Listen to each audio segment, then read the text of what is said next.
자, 이제 2교시부터는 이 교재를 본격적으로 보도록 하겠습니다. 정신건강 이야기라는 책인데,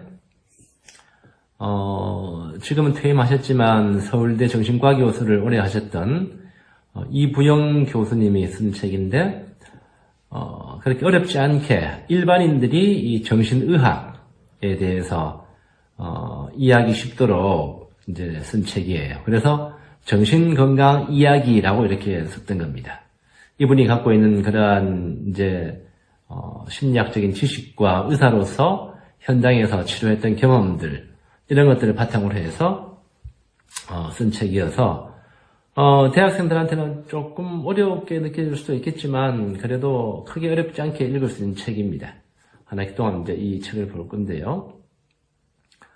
먼저 이제 이 책을 시작하기 전에 여러분들이 이제 심리학 그러면 보통 이제 뭐 한 가지뿐이라고 생각하기가 쉽겠지만 심리학이 한 가지만 있는 것이 아니고 몇 가지 학파들이 있어요. 그래서 그 심리학 학파를 이제 미리 간단하게 좀 설명을 하고 우리가 공부할 이 이제 정신건강 이야기는 어떤 학파에서 주장하는 이야기인가 하는 것을 먼저 짚어보고 책을 보도록 할 겁니다. 심리학에 이제 크게 3대 주류 학파로 봐요. 세 가지 큰 이제 그 학파가 있는 거예요. 그 세 가지 학파는 인지행동 치료, 두 번째로는 정신분석 치료, 세 번째로는 인본주의 치료, 이렇게 인본주의 심리학이라 할 수도 있고, 자, 이런 심리학의 3대 주류가 이렇게 있습니다. 첫 번째로 인지행동 이제 심리학 혹은 인지행동 치료, 이거는 Cognitive Behavior Therapy라고 해가지고 CBT라고 이렇게 약자로 적습니다.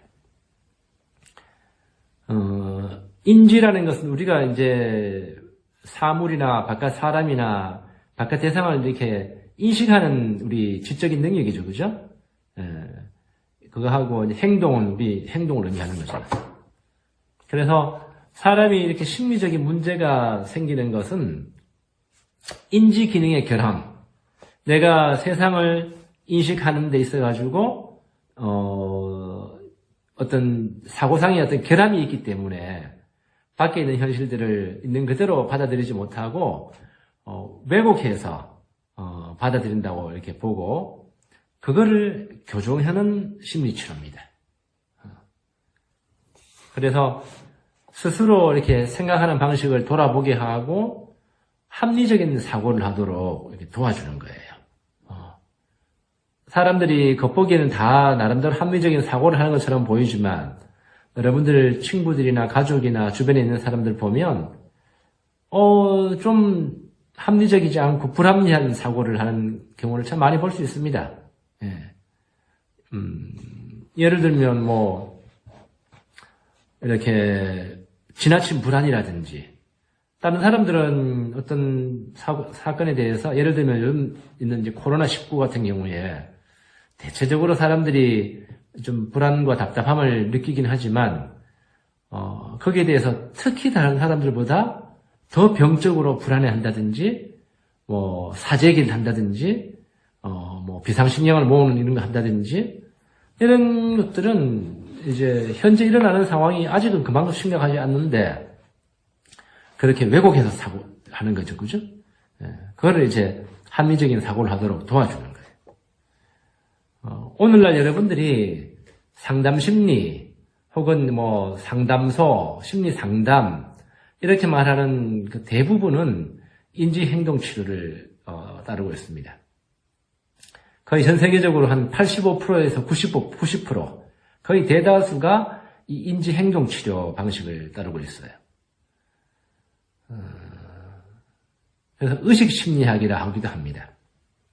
두 번째로는 이제 정신분석 혹은 이제 분석심리학 이 두 가지 또 유형이 있는데 정신분석은 여러분들도 들어봤을 법한 이름이죠. 프로이드. 지금은 또 프로이드가 이렇게 만든 방법이고 분석심리학은 스위스의 심리학자인 칼 융이라는 심리학자가 만든 심리학 분야예요. 우리가 이제 하나 기도한 공부하게 된 이 책은 칼 융의 분석 심리학에 근거를 둔 심리학입니다. 앞에 말한 인지행동학파는 사람의 의식적인 문제만을 주로 다루기 때문에 무의식을 인정하지 않아요. 그래서 의식 심리학을 한 거예요. 반면에 이 정신분석 계통의 이 심리학은 심층 심리학이라 그래요. 인간 마음의 깊은 심리층, 무의식층을 다루기 때문에 그렇게 이야기합니다. 그래서 전 세계적으로도 정신분석이나 분석심리 같은 이 심층 심리학은 많지가 않습니다. 또 주류 심리학인 이 인지행동 심리학에서는 무의식을 인정하지 않아요. 네. 아무튼 이제 그렇고요. 세 번째로는 인본주의 심리학이라고 해서 칼 로저스라든지 에이브라함 매슬로 같은 사람인데, 이 인본주의 심리학은 조금 뭐라 그럴까, 좀 철학에 가까워요. 인간은 보다 어떤 자기를 초월해서 보다 궁극적인 것, 궁극적인 삶의 의미, 또 궁극적인 어떤 삶의 목적, 이런 것들을 추구하기 위해서 끊임없이 나아가는 존재다 하는 걸 이렇게 이야기하는 건데, 조금 이거는 이제 심리학의 심리학 분야이긴 하지만 좀 철학에 가까운, 인본주의 철학에 가까운 그러한 심리학입니다. 자, 이 세 가지가 주류 학파인데, 자, 우리가 뭐라고요? 우리는 이제 무의식을 다루는 심층 심리학 분야인 칼 융의 분석 심리학이라는 학파에 근거해서 이 책을 보겠다고 이제 말씀드렸습니다. 그다음 교재 19페이지 한번 보세요. 정신 건강이란 무엇인가?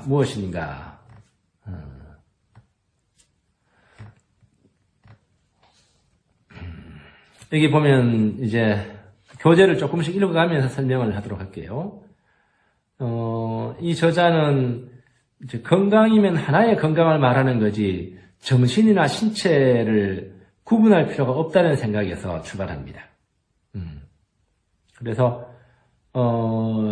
정신과 신체가 따로 있는 것이 아니고 사실 우리 육체와 정신이라는 것은 우리가 그렇게 배웠기 때문에 개념으로 배웠고 내가 그런 방식으로 이제 느끼기 때문에 육체가 따로 있고 정신이 따로 있는 것처럼 이렇게 생각하는데 실제로는 하나라고 보는 관점입니다.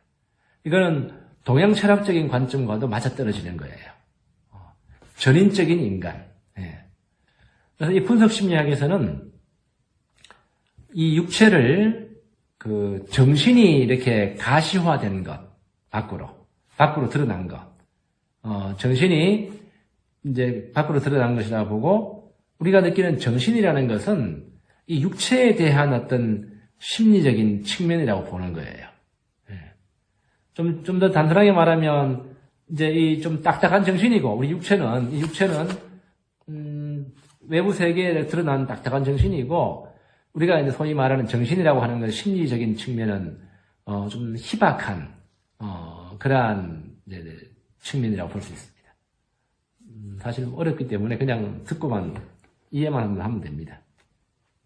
그래서 이분은 이제 서양인들의 그러한 관점, 서양인들은 항상 나눠서 봐요. 이분법적인 사고방식이에요. 동양은 그렇지 않거든요. 우리는 예로부터 동양 한의학은 인간의 몸과 육체를 따로 보지 않습니다. 같은 걸로 보는데 이 서양 의학은 이렇게 나눠서 보는 거예요. 나눠서.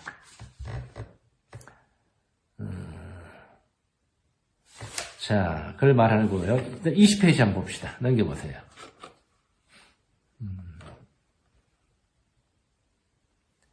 위에서 3분의 1쯤 보면 정신의 건강은 뇌의 건강과 꼭 일치하는 것이 아니기 때문에 뇌가 건강해도 정신이 불건강한 경우가 많으니 더욱 문제가 있다. 현대의학은요,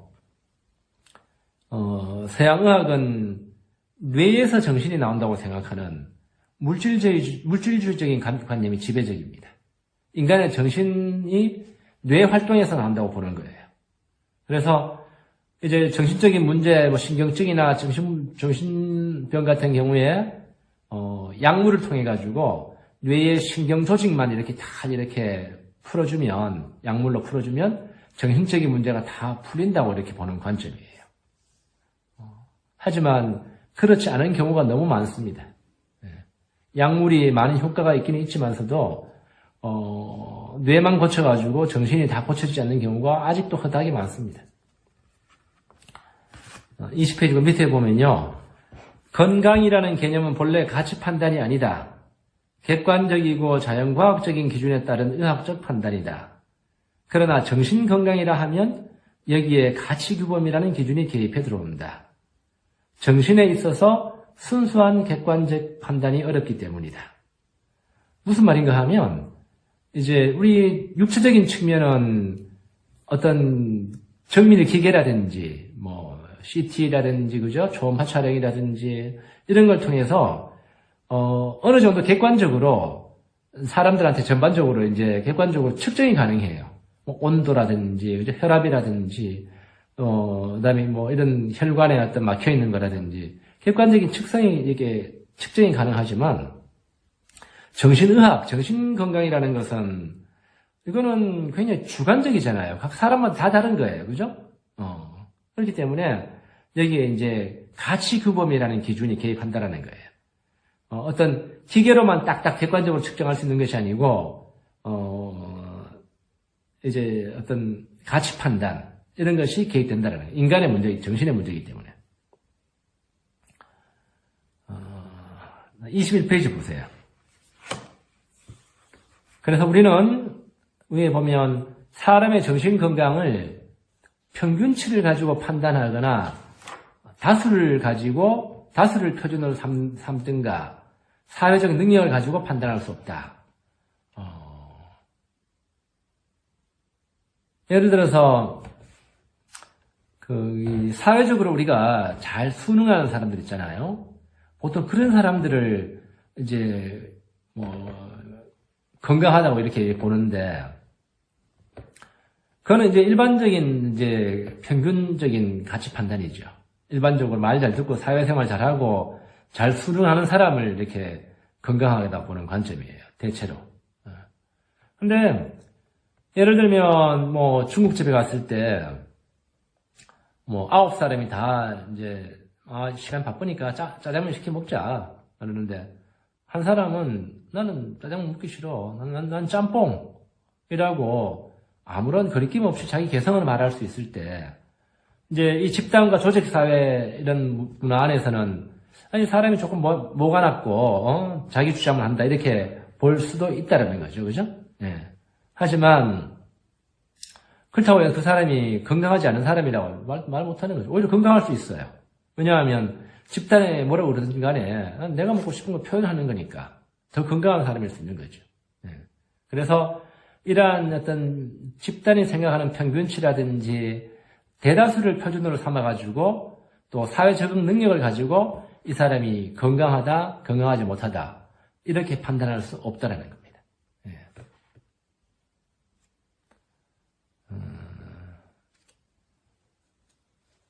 거기 밑에 보면 나는 직업상 지금까지 정신적으로 건강한 사람과 소위 불건강한 사람을 수없이 많이 대해왔고 상당수 사람의 무의식을 관찰해왔다. 이 세상에 누가 정신적으로 건강하다고 자신 있게 말할 사람이 있겠는가 의심된다 이렇게 이야기하죠. 그죠? 보통은 우리가 이제 정신적으로 아무 증상이 없는 사람을 건강하다고 이렇게 보지만서도 실제로 심리 치료하는 입장에서 보면요. 겉으로 드러나는 증상이 없어서 그렇지 사실은 잠재적으로 내면에 시한폭탄을 안고 있는 사람이 얼마나 많은지 모릅니다. 거의 대부분이라고 보면 돼요. 오히려 그런 사람은 굉장히 이렇게 자기 내면의 마음의 문제가 올라오는 것을 억압하고 살기 때문에 더 위험하고 더 건강하지 않은 사람일 수가 있어요. 오히려. 그러나 우울증이라든지 뭐 화병이라든지 불안증이라든지 뭔가 강박증이라든지 증상이 이렇게 겉으로 드러난 사람은 다른 사람들이 보기에는 저 사람 정신적으로 참 건강하지 못하다 이렇게 볼 수 있을지 몰라도 치료자의 입장에서 보면 실제로는 그 사람이 치료의 가능성에 더 가까이 가 있어요. 더 건강할 수 있는 거죠. 예. 오히려 그만큼 증상이 밖으로 드러났기 때문에 치료로 나가기가 더 쉽다라는 거죠. 예. 그래서 어떤 사람이 더 정신적으로 건강하지 못하다, 이거는, 다수의 어떤 그런 가치 판단, 또 집단의 어떤 가치 판단에 의해 가지고 그렇게 볼 것이 아니라는 겁니다. 개개인 한 명 한 명 상황을 다 우리가 따로 봐야 된다는 거예요. 근데 이제 21페이지 밑에 보면, 이렇게 정신건강이라는 말이 막연하고도 피상적인 언어이긴 해도, 그래도 사람들이 신체 건강만을 주로 생각하는 시대에서 아직은 이 말을 쓸 필요가 있다. 이렇게 이야기합니다. 자, 여기서 이 저자가 건강한 정신에 대해서 이제 말하는 거는, 우리가 이제 여러분들 행복한 삶 교양 수업 들을 때, 내가 이제 건강한 정신에 대해서 4가지 관점을 이제 이야기한 적이 있었죠. 창조성, 심리적인 내구성, 종교성, 또 감정 기능의 발달, 이런 것들 한 적이 있죠. 같은 맥락입니다. 네, 같은 맥락이에요. 근데 이분은, 이 저자는 21페이지 맨 밑에 보면, 나는 정신건강을 원활한 정신활동과 성숙한 인격이라는 2가지 의미로 사용하겠다. 이렇게 봅니다. 아무 문제가 없는 상태를 말하는 게 아닙니다. 원활한 정신 상태라는 것은, 정신 활동이라는 것은 반드시 어떤 아무 문제가 없고 마음이 행복하고 평안한 상태가 아닐 수도 있습니다. 왜냐하면 정신적인 어떤 장애가 있음에도 불구하고 굉장히 왕성하게 학문 활동도 하고 또 예술 활동도 하고 발명 활동도 하고 어떤 그런 사람들이 있거든요. 예. 그런 사람 장애가 있다 해가지고 건강하지 못하다고 이야기 못하죠. 또 이제 성숙한 인격, 물론 이것도 상당히 주관적인 가치이긴 하지만서도 우리가 대체로 말하는 성숙한 인격이라는 것은 좀 뭐라 그럴까요? 이기적이거나 의존적이지 않은 성인이라 성숙했다라는 건 성인을 말하는 거죠. 애들 같은 그러한 어떤 자기만 알고 또 이제 뭔가 의존하는 그런 것이 아닌 인격, 성숙한 인격이라고 이렇게 이야기를 볼 수가 있겠죠. 어른이 돼도 얼마나만큼 많이 의존적인 줄 압니까? 그죠? 네. 알코올, 술에 대한 의존, 담배에 대한 의존, 또 이런 여러 가지 것들, 그죠? 음식을 끊지 못하는 거라든지 이런 것들 다 의존적인 것, 미성숙한 태도입니다. 자, 22페이지 위에 보면 성숙한 인격은 오히려 그 고통을 통하여 이루어질 수 있는 것이다.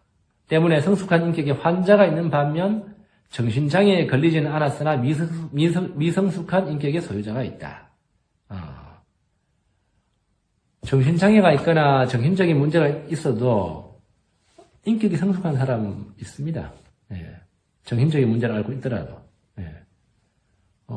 정신적인 문제를 앓고 있다 해가지고 누군가에게 의존하고 애처럼 매달리고 늘 하소연하는 사람 찾고 그렇게 하지 않는 사람이 있어요.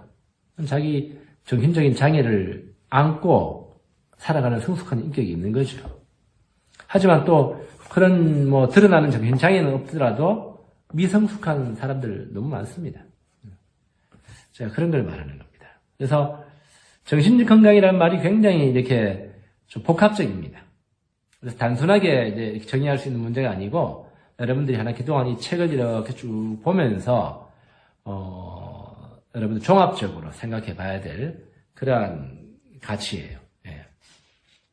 이거는 건강한 정신이라는 것은 여러분들이 이제 아이들을 가르치는 교사로서 본인이 이렇게 체크해보고 길러 나가야 될 덕목이기도 하고 또 현장에 나가서 교사로서 아이들이라든지 학부모들 그네들을 상대하면서 이렇게 그네들을 잘 건강하게 지켜보고 가르치기 위해서라도 필요한 갖춰야 될 안목들이에요. 예. 자, 22페이지 밑에 봅시다. 여기 보면 제목이 이 세상에 환자란 없다 이렇게 이야기합니다.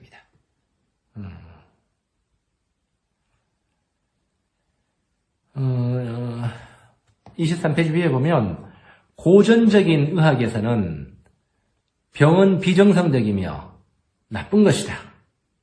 따라서 없애야 할 것들이다. 그러나 종교적 철학적 관점에서는 그것은 보다 높은 정신적인 경지에 이르는 발판이며 기회가 될 수 있다. 정신장애라고 해서 예외가 아니다. 이게 이제 분석심리학 이 책의 전반적인 바탕을 지배하는 철학이에요. 예. 정신적인 어떤 증상이나 병을 비정상이고 나쁜 걸로 보지 않는다라는 겁니다. 예. 그래서 이제 이런 것들이 없어야 될 것이 아니고 우리가 이제 지난 시간에 인사이드 아웃 보면서 내 안에 나를 불편하게 하는 그런 감정들이 하나의 나한테 뭔가를 알려오는 중요한 메시지를 알려오는 메신저라고 이렇게 이야기한 것이 기억이 나죠. 그죠? 그래서 이 사람이 앓고 있는 어떤 증상이나 병이 사실은 어떤 목적을 갖고 있는 거예요. 나한테 뭔가를 알려주는 너 자신의 삶의 방식이나 사고방식이나 삶이 건강하지 못한 방향으로 가고 있으니까 뭔가를 근본적으로 고쳐야 돼 라고 알려주는 걸 이렇게 보는 거죠. 그리고 그런 것들을 겪으면서 사람이 성장하고 발전하고 성숙한 인격으로 나아가는 하나의 발판으로 보는 거예요. 네. 그래서 어떤 경우에는 이제 신경증이 일종의 신의 축복이라고 이렇게 말하는 심리학자도 있습니다. 나도 거기에 전적으로 동의해요. 인간이 앓고 있는 정신적인 증상이 보기에는 불편하고 힘들어 보이지만 그거를 잘 받아들여서 소화시켜서 자기 삶의 밑거름으로 삼는 사람은 신의 축복이 돼요, 사실은. 모든 인간이 일생에 한두 번 노이로제 증세로 고통받는 일이 있다는 것을 상상해보라. 나중에 노이로제가 이제 그 신경증이라고 그러는데 나중에 상세하게 할 겁니다. 이렇게 밤에 잠 못 자고 계속해서 뭔가에 집착되는 생각 때문에 잠을 못 잔다든지, 우울해서 아무것도 하기 싫다라든지, 소화가 안 된다든지, 두통이 온다든지, 변비가 온다든지 이런 것들. 여러분들 나이 때에는 이제 주로 두통이라든지, 그다음에 이제 복통, 배가 아픈 거, 변비, 설사, 이런 것들로 과민한 증상들로 나타나기가 쉽습니다. 이 밑에 중간 밑에 보면 건강과 병은 삶의 과정 안에 함께 있는 것이지 그 중에 하나만 있어야 하는 것도 아니다. 건강과 병의 상태는 고정된 어떤 특수한 상태일 뿐만 아니라 상대적이며 변할 수 있는 역동적인 과정이다. 아픈 만큼 성숙하는 거예요. 인간은 마음의 아픔도 그렇고 육체적인 아픔도 그렇고 아파가면서 그것과 씨름하면서 인간이 성숙합니다. 그래서 아픈 것, 증상 이런 것들이 이제 나쁜 것만이 아니라는 것을 오히려 좋은 목적이 있다는 것을 우리가 이제 보면 삶을 보는 관점이 많이 달라집니다.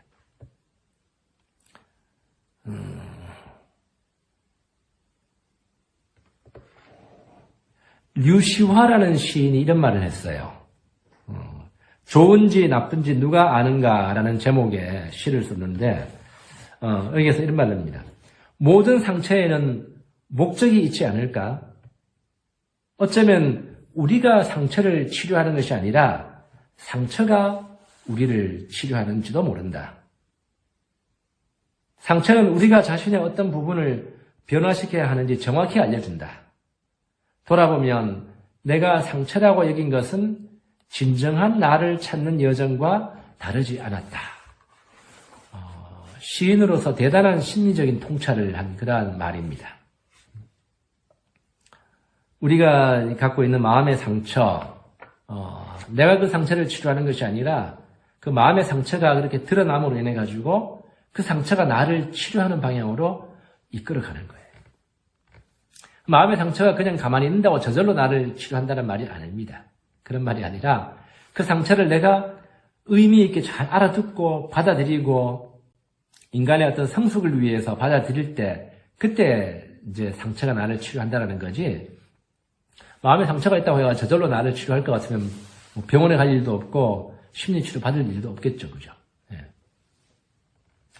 24페이지 한번 봅시다. 위에 보면 마음을 위해서도 내가 원하지 않는 생각과 행동을 억지로 의지로서 막기보다는 그것을 받아들일 필요가 있다. 병을 이기기 위해서 병과 싸워야 하지만 오히려 병을 받아들여야 할 때가 있다.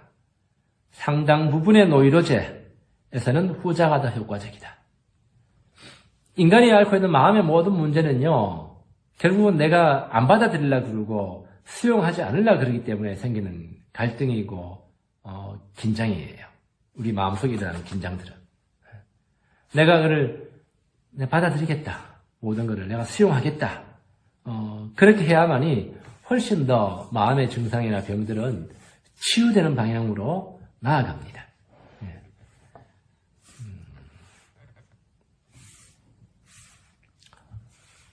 자, 24페이지 한번 봅시다. 24 밑에. 노이로제 환자는 병 증세의 포로가 되고 있다. 증세가 주는 고통에 둘러싸여 다른 어떤 것도 볼 수 없다. 오직 당장 이 고통만 없으면 좋겠다고 생각한다. 그는 미래를 볼 수 없다. 그러나 치료자는 그 고통이 환자가 상상하는 것처럼 죽음에 이르는 고통이 아님을 알고 있다. 그리고 그것을 받아들일 수 있고 그 의미를 살필 줄 아는 건강한 지혜가 환자의 마음 안에 존재함을 알고 있다.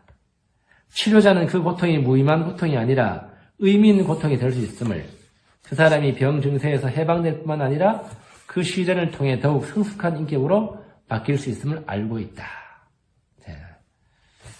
자, 이제 두 번째 시간에는 여러분들이 많이 관점이 달라질 수 있겠죠, 그죠? 정신적인 문제, 병이, 증상이나 병이, 상당히 의미 있는 거구나.